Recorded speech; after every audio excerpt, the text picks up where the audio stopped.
Fala galera, seja mais uma vez bem-vindo ao canal Cultura Reformada, sou eu, Pastor Ademir, para mais um vídeo que você vai gostar. Esse é mais um vídeo, tá bom? Que foi importado do canal Sertão Reformado, que eu cancelei, certo? E tem a ver justamente com os Simpósios Puritanos, o 28º Simpósios Puritanos. Eu tive a grande oportunidade de participar, não é? E fui muito edificado. Realmente é um evento maravilhoso, que promove muita edificação, é muito sério, muito organizado, é um ambiente de muita comunhão e nós aprendemos demais. Nesse bate-papo então, nessa entrevista, eu conversei com o pastor Ezequiel Silva, que é pastor da Igreja Reformada Nova Geração, que fica lá em Jacintinho, Maceió, Alagoas. Também um grande homem de Deus, que tem desempenhado um papel muito importante ali no Jacintinho, não é, pregando a fé reformada. Então aproveita aí o bate-papo com ele. Inclusive ele também já foi pentecostal, como eu.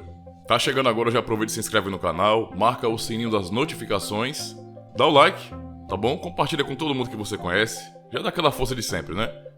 E comenta se você gostar, tá bom? Vamos combinar assim? Sem mais enrolação então, bora pro vídeo e roda a vinheta.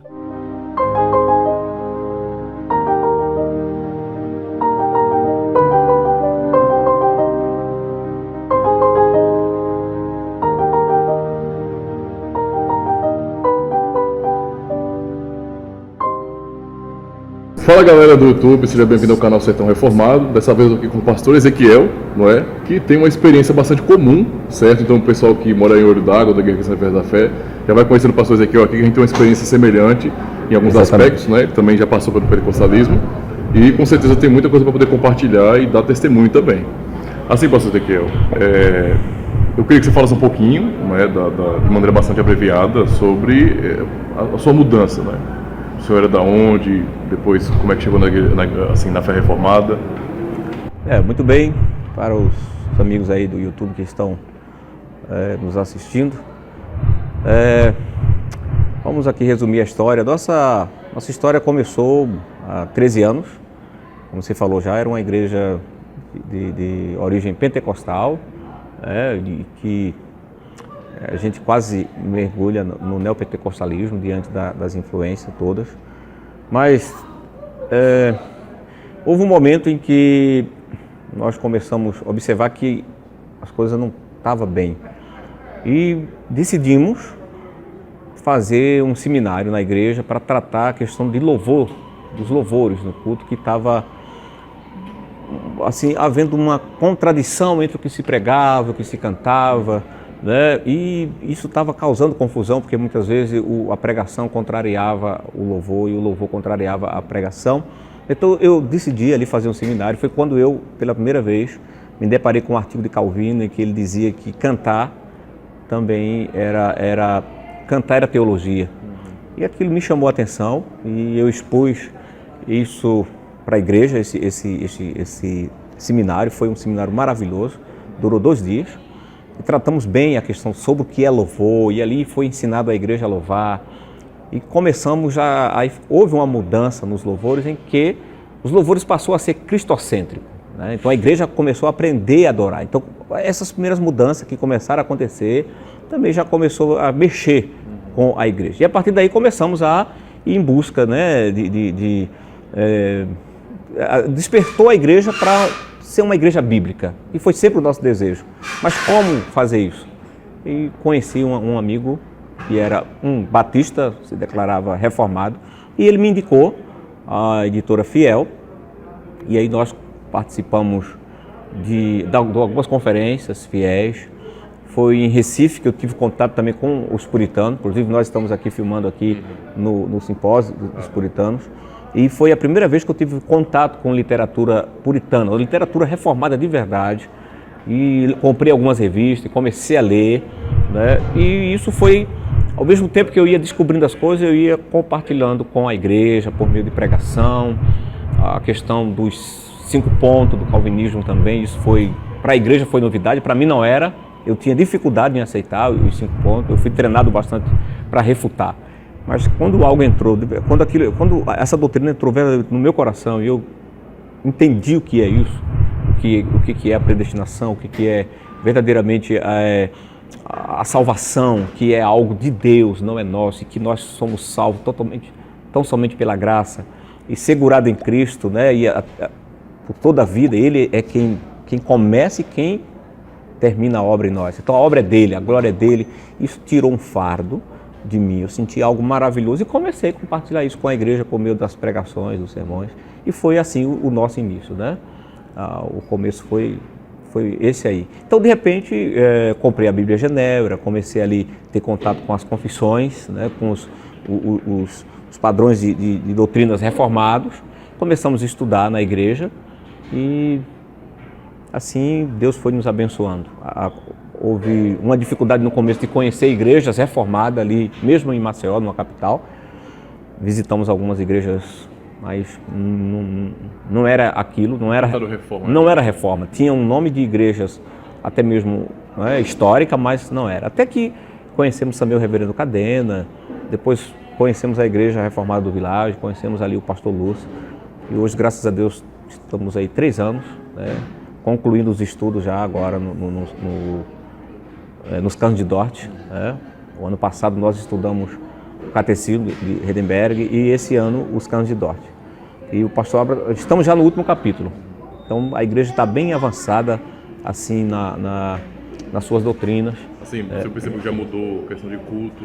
Tudo mudou. Como eu disse, a partir do momento que houve aquela mudança no louvor, também começou a haver mudança mesmo. O culto mudou, o culto hoje é um culto litúrgico, é um culto bíblico, né? Um culto para a glória de Deus. No começo a gente tinha até realmente um tipo de louvor mais, uma coisa centrada a homem, né? Assim, e muitas dessas pessoas realmente não permaneceram na igreja. Mas hoje a nossa igreja hoje, quem chegar hoje nos visitar, vai se deparar com uma igreja reformada. Então, quem chegar ali no Jacintinho hoje, em Maceió, ali no Jacintinho, e onde tem uma igreja reformada, nós temos lá a igreja reformada do Jacintinho, e quem for participar de um culto lá, seja no domingo pela manhã, ou seja, no culto à noite, você está participando de um culto reformado, um culto bíblico, pregação expositiva, né, e realmente um culto para a glória de Deus, um culto onde a centralidade é a palavra de Deus. Então houve essa mudança. Isso muito nos alegra, pastor Ezequiel, porque é um processo semelhante ao que a gente passou e está passando, né? Exatamente. Então, realmente, ele pode dizer a mesma coisa, basicamente, que vocês passaram lá e como a igreja realmente se tornou reformada, como também lá em Ouro da das Flores. Agora, uma coisa que, para a gente concluir aqui, que eu gosto de perguntar, porque é curiosidade e eu sei que esse tipo de fala vai ajudar muitos irmãos também a compreender. De quando o Senhor começou no Evangelho, sem conhecer a doutrina pura da palavra de Deus reformada, para hoje, o que mudou na mente do Senhor com relação ao Evangelho? Qual a perspectiva que o Senhor tem do Evangelho, da igreja, de tudo? A mudança é radical.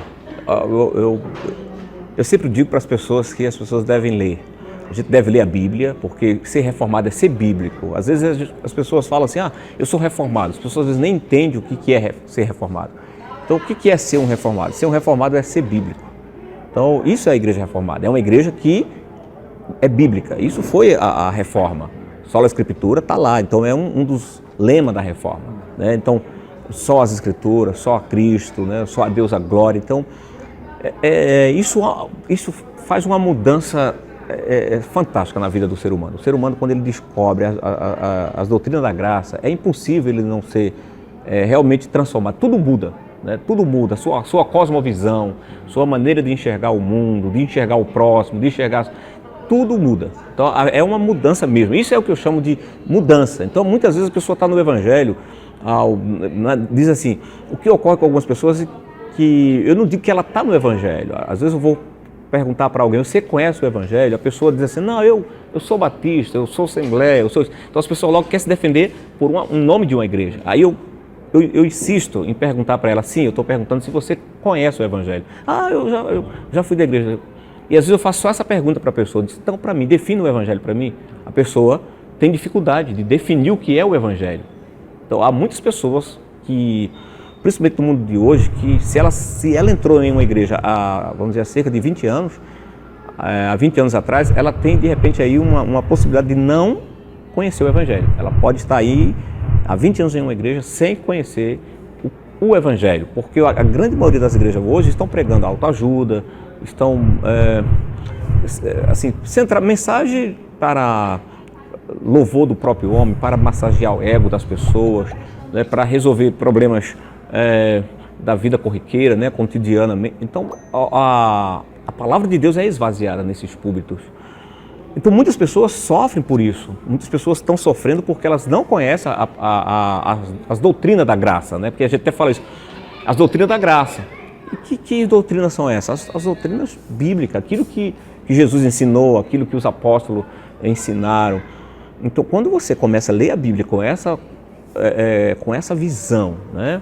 Em que você ali começa a deparar-se com Cristo, de verdade, em que você tem esse entendimento de que é pela palavra de Deus que você é guiado, é pela obra do Espírito Santo que você é regenerado, é uma mudança a sua forma de enxergar, como assim, ver o homem como um ser caído, né? Um homem como um ser que precisa ser erguido, que precisa da graça para caminhar. Então isso traz conforto, principalmente para quem tem essa experiência, né? E também nos leva e nos encoraja a transmitir isso para muitas pessoas que estão sofrendo. E, na verdade, por que essa pessoa está sofrendo? Não é por uma questão social, mas é por uma questão espiritual. Porque muitas vezes a pessoa não descobriu, ela até hoje não ouviu a pregação bíblica, né? Aquela pregação que vai realmente impactar a vida dela, vai mudar a vida dela. Paulo deixou claro que a fé vem pelo ouvir e ouvir a palavra de Deus. Ouvir o Evangelho, ouvir as Escrituras. Infelizmente isso hoje tem sido, apesar que a gente tenha bastante coisa boa hoje na internet, mas há muitas pessoas que até quando chega na internet para escolher um pregador, ela não sabe, porque às vezes ela está lá, ela não sabe ainda definir aquilo. Então muitas vezes mesmo na internet também tem muita gente ouvindo muitas coisas. Eu digo isso que um dia, estando em uma cidade do interior, eu perguntei para uma pessoa, assim, como era essa relação dela com a internet, com os pastores, pessoas que pregam na internet, e ela citou o nome de um pastor que não tinha nada a ver, né? Então ela estava sendo mais prejudicada, entendeu? Foi onde eu indiquei bons pregadores para essa pessoa ouvir. Então resumindo, a mudança é radical e eu posso dizer isso na minha própria vida. Como experiência, a minha vida mudou completamente, a vida da minha família mudou completamente, a vida dos meus filhos mudaram. Então, não é uma coisa que ela começa dentro, mas ela afeta toda a nossa vida. Ela afeta a sociedade, ela afeta a nossa relação com o próximo. As doutrinas da graça, ela atinge os nossos relacionamentos com a família, com os filhos, com a esposa, com os amigos, com os irmãos da igreja. Então, ela afeta, ela começa no nosso ser, mas ela não fica assim interna, ela mexe com toda a estrutura da vida. Então a cosmovisão, a forma de você, por exemplo, o legado cultural, a questão ética, né? Eu posso dizer isso na minha casa, eu falo isso vergonhosamente.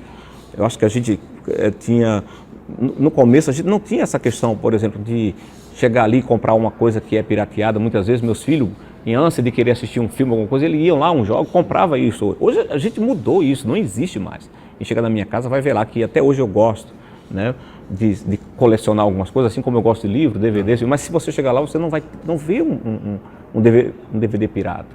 Eu estou dando só esse exemplo. Então muda tudo, muda toda a nossa forma de viver. Isso é cristianismo, coisa que a gente não vê acontecer, né? Então, mas quando acontece é fantástico, a minha própria experiência.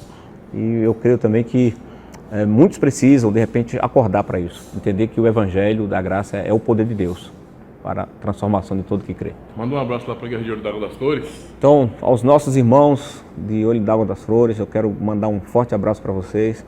Olha, eu estou conhecendo o pastor, né? Eu já conheci, eu vi ele, mas a gente estamos aqui tendo um momento de comunhão, passando uma semana aqui em Maragogi, no simpósio dos puritanos, um tema maravilhoso.